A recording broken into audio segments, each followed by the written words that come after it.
Conta um pouco dessa história aí de tu ser campeão de memória, e no Jô, e no Luciano Huck, e na Cara, puta eu posso que contar a pariu. história toda? Duvido. Porra. Tu não Eu consegue. te falo o seguinte. Só no... O Guile eu tenho medo. Não, o Timar de Dalcin, cara. Porra, isso eu quero ver. Mas enfim. Acontece o seguinte. Eu tinha a pior memória do mundo, cara. Porque eu tenho problemas de atenção. E eu tenho esses problemas até hoje. Se eu não criar uma estratégia consciente, eu esqueço. Eu entro no automático muito facilmente.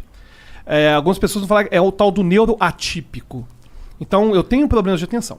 O que é o neuroatípico? É toda aquela Famoso pessoa... maluco? Pois é, a gente não usa esse termo maluco, cara. A gente usa o termo neuro quando a gente vai falar, por exemplo, de transtorno de déficit de atenção, quando a gente falar de autismo, quando a gente falar de certos transtornos, certas condições, na verdade, não são bem necessariamente transtornos, mas enfim, certas condições que a gente, para não falar de forma pejorativa, fala que não é uma pessoa que é típica, então ela é neuroatípica. Entendi. E aí o que aconteceu comigo? Eu esqueci muito. É diferente de um doente com esquizofrenia. A gente não vai falar. Porque na verdade são pessoas que são funcionais. A gente costuma falar neuroatípico. Tá bom. Aí o que aconteceu? Eu tava indo na faculdade. Aí eu fui pra faculdade de carro. E eu nunca ia de carro, porque eu não tinha carro. Eu fui o carro da minha mãe. E depois eu esqueci que fui de carro e voltei de ônibus. E cheguei em casa, roubaram o carro. Eu achei que tinham roubado o carro. Não vi o carro na garagem. Aí minha mãe, te machucaram? Eu falei, puta merda, esqueci o carro lá. Aí eu peguei o ônibus, fui lá pro campus. E falei, cara, tem que melhorar minha memória. Tem que melhorar minha memória. Caralho, E aí, como que eu maluquice. decidi melhorar minha memória? Vou contar uma história aqui. Pode contar a história, né? Pode, cara. Vou contar a história, cara. Eu era sempre um aluno, considerado um aluno brilhante. Sabe aquele aluno que acha? Meu pai me contou uma história que é mentira. E quem estiver nos ouvindo, entenda que é mentira. Aquela história de que se você for o melhor aluno, vai dar tudo certo. Cara, se você for o melhor, vai dar tudo certo, cara.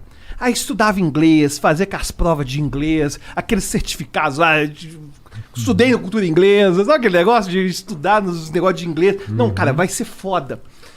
E aí, passei em vestibular nos primeiros lugares e tal, tava fazendo computação na PUC. E tava fazendo bacharelado em matemática pura na UFMG.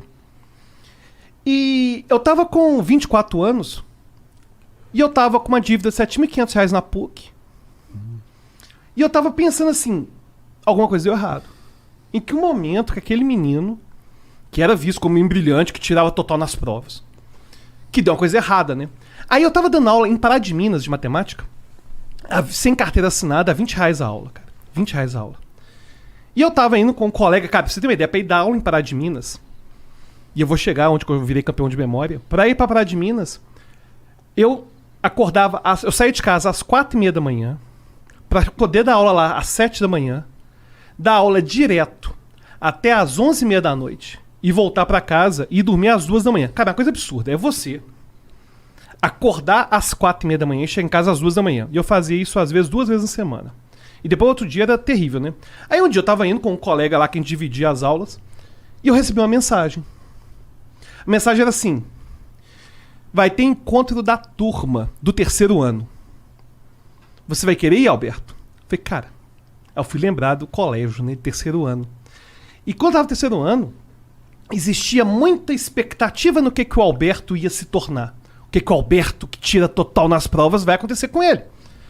Era uma época que eu já sabia programação de computadores, eu já era parte, inclusive, de grupos de programação, era doido com esse negócio de programar, enfim, eu achava que ia tirar as melhores notas. E eu sofria muito bullying no colégio. Por eu ter meus comportamentos estranhos, tipo neuroatípico, e eu que fui aprendendo a me socializar melhor, eu sofria bullying fudido. E eu era chamado outcast. É o bullying que a pessoa acha que bullying é zoeira. Cara, não é zoeira. Bullying é as pessoas no colégio não fazerem grupo com você, porque sabem que se elas fizerem grupo, você é tipo um Dalit. Você é um cara que não pode ser tocado, sabe? Então, cara, bullying no colégio é uma coisa assustadora. As pessoas não imaginam o que é bullying de verdade. Aí eu sofria bullying, mas tipo, me apegava ao que eu tinha, que eram minhas boas notas, era saber falar inglês, é o que me apegava, né? E eu fiquei imaginando, quem daquela turma que me fazia bullying que eu não queria encontrar? E comecei a fazer uma lista mental. Será que? Quem que eu iria encontrar, né? E eu comecei a fazer uma lista. E eu lembrei de uma pessoa que eu não queria encontrar de jeito nenhum. Que era o Alberto, de 7 anos de idade. Cara, quando eu tinha 7 anos de idade, eu falava pro meu pai que eu queria ser o Batman. Aí meu pai Eu também. Beleza. E aí meu pai vemos chegava assim... que um teve sucesso e o outro falhou. Né? Porra, Virou pinguim. vamos ver. Aí, cara, meu pai chegou pra mim assim e falou assim, vamos pro supermercado? Só se eu puder ir de Batman. E eu ia fantasiado de Batman, cara, ia na tora mesmo. Aí eu ia de Batman e tal. E aí eu fiquei imaginando, né? E se eu tivesse que encontrar com aquele menino de 7 anos de idade, que com 7 anos estava preocupado com as notas, cara, que vai acontecer. Eu falei, cara, se eu encontrasse com ele nesse encontro, sabe? Deu errado. Cara, e é uma coisa muito engraçada esse negócio de dar errado na vida. É você, tava tudo certo, você sabe, cara, em algum momento, eu ia virar pra ele e falar assim, cara, em algum momento, não sei. Esse negócio deu errado. Cara, eu não sei te dizer por que deu errado. E aí, eu tava lá tendo pra responder, cara, eu não vou nessa merda. Eu não vou. Aí eu voltei pra computação, tava assistindo as aulas da PUC como ouvinte, porque eu tava devendo R$7.500 já. Aquele negócio de ficar renegociando matrícula. Cara, quem nunca deveu na faculdade, cara, não sabe o que é isso. Não sei se vocês já passaram por isso. De você se humilhar, cara, e chegar e tá devendo a porrada. E falar assim, ó, você quer matricular? Vai ter que assinar isso aqui, que você tá devendo pra gente, não sei o quê, renegociável e tal. E aí, eu, que já tinha memória péssima, que já tinha deixado o carro na faculdade, voltado de ônibus e tudo mais, eu tinha que fazer um trabalho sobre memória, de computador. E eu descobri um cara que mudou minha vida pra sempre. O nome dele era Dominic O'Brien. E ele memorizava um baralho em 1 minuto. Ele pegava as cartas, olhava e fazia aquilo em 1 minuto. Aí eu falei, cara, eu acho que eu consigo criar minha técnica pra isso. E naquele momento, eu senti como se fosse aquele menino de 7 anos falando, olha só, seu filho da puta. Você dá seu jeito. Você vai ficar bom nesse negócio. Aí, cara, eu comecei a treinar de uma forma compulsiva. Porque eu falei, cara, se o Dominic O'Brien ficou famoso com isso, eu posso ficar famoso com isso. Eu tava já com 24 anos de idade, foi 2004 isso. E aí eu comecei a treinar. Aí eu comecei a fazer demonstrações disso. E eu comecei a fazer coisas que ninguém fazia. Qual que é o seu aniversário, Igor? 26 de abril. 26 de abril. Você nasceu em que ano? 1985. Sexta-feira. Isso a gente já viu, você já acertou, agora eu quero ver o Monark. Qual que é o seu aniversário, Monark? Dia 17 17 de quê? de agosto. Porra, de Já 17. Você nasceu em que ano? 1990. Você nasceu numa sexta-feira. Beleza? Vou acreditar, porque Ô, eu sei Jean, que Como tava o tempo lá, Alberto, no dia? É 17 de agosto de 1990, sexta-feira. Sexta-feira. Pancadas de chuva às 20 horas. E aí eu comecei a Caralho, treinar que isso. da hora. Eu comecei a treinar esse tipo de coisa. Ele Falei, cara, vai pesquisar e vai estar... Eu é a quero minha ver. Não, é chance, isso, cara. é isso. Mas e a pancada de chuva aí? Então, é isso que eu tô A pancada de chuva é outra história. A pancada de chuva é outra história que eu posso contar, é outra história também. Mas enfim. Aí o que aconteceu? Eu comecei a treinar. Eu falei, cara, aí eu comecei a ficar bom. E eu descobri que ninguém fazia isso que eu fazia. Eu falei, cara, eu tenho que ficar famoso agora. Tem que me aparecer na televisão. Inclusive, se eu fosse místico, eu ia acreditar nesse negócio de lei da atração, sabe essas porra? Porque eu ficava lá em casa ensaiando. Loucura, perto de Elisla, no caldeirão. E aí eu ficava ensaiando e tal. Aí, cara, eu fiz uma coisa que mudou minha vida pra sempre. Como é que é? Loucura! Eu sou bom imitador, realmente. Fala a verdade. Aí, cara, o que aconteceu? Aí, foi, cara... Não, mas como é que é mesmo?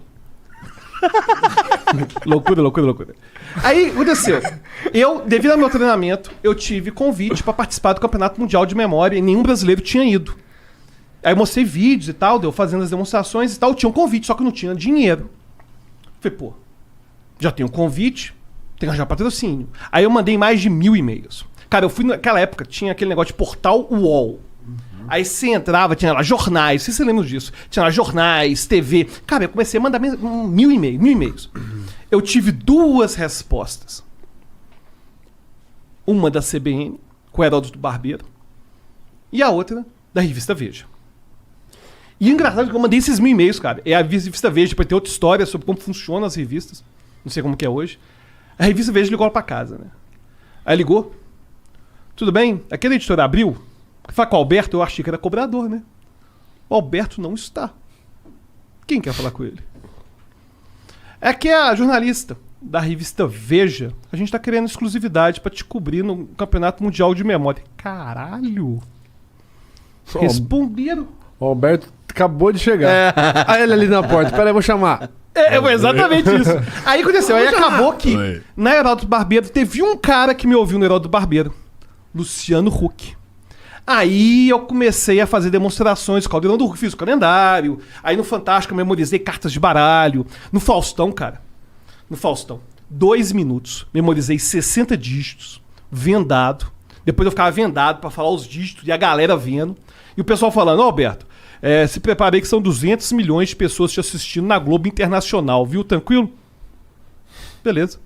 Aí, ao som do Asa de Águia, eu memorizei 60 coisas, 60 dígitos. O som de asa de águia. Ele não Aí depois, esquece isso, aí no Fantástico, eu memorizei o baralho. Afinal, ele é o campeão da América Latina da memória pica. Aí depois eu fui no Fantástico, aí eu fui no Jô Soares fazer essas demonstrações todas de memória. E é assim que começou. Inclusive, uma coisa bem interessante com a Veja, cara.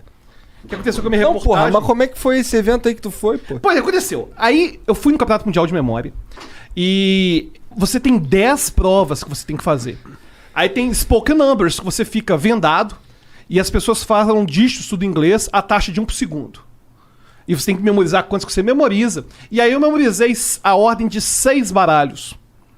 Dá em torno de 300 cartas, a sequência de todas. Aí você pergunta, quarto baralho.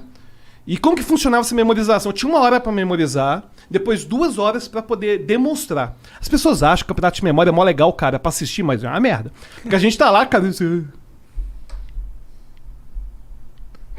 Não tenho que fazer stream, sabe? Porque é uma coisa meio chatona. Aí o que a gente fazia? A gente memorizava cada baralho. Inclusive no vídeo do Fantástico. Alguém colocou no YouTube, porque do meu canal eu tive que tirar, né? Porque, enfim, você colocar Alberto Deliso no Fantástico, mostra eu memorizando baralho. Aí o que acontece? Como que funciona a avaliação? Eles me dão os baralhos, eu memorizo todos. Depois, eu tenho 2 horas, eles me dão 10 baralhos novos. E aí, coloca na ordem dos que estavam antes, que estão aqui com a gente. Aí a gente começa a colocar os baralhos na sequência. Nossa, bizarro. E aí eu quebrei o recorde latino-americano de memorização, 2007. Eu era um jovem, né? Um jovem mancebo, né? Hoje eu sou um cara velho, de 41. Mas o recorde tá aí, ó.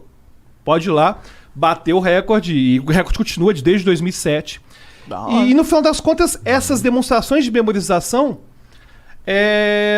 No Brasil, a única pessoa que faz isso... Na verdade, na América Latina, quem faz isso sou só eu mesmo. E aí teve um vídeo da Galisteu, cara, na Galisteu foi tenso. Que chegaram assim, Alberto, tem 2 histórias legais, tem a Galisteu, que chegaram assim, o que você nunca fez na televisão? Que se tinha isso na televisão, os caras querem, tipo, o que você nunca fez? A Galisteu, gente boaça. Ela e Fátima Bernardes são as mais gente boas. Ô Fátima, pode convidar que eu vou, viu? Gente boa demais. Aí, cara, colocaram 20 pessoas, tem isso no YouTube. 20 pessoas. Eu cumprimentei cada uma delas só uma vez. Aí eu ficava de costas para essas pessoas, elas mudavam de lugar e eu chamava cada uma pelo nome. E colocaram o nome repetido e colocaram um nome esquisito pra sacanear. Isso minha mulher depois contou. A pessoa tinha, qual é o seu nome? É Zequinha. Não, Zequinha, João não. João, Zeca não. Qual é o seu nome? É Afonso. Pô, isso aí vem, velho. E aí foi escolhendo. E aí eu fiz essa demonstração na Adriana Galisteu.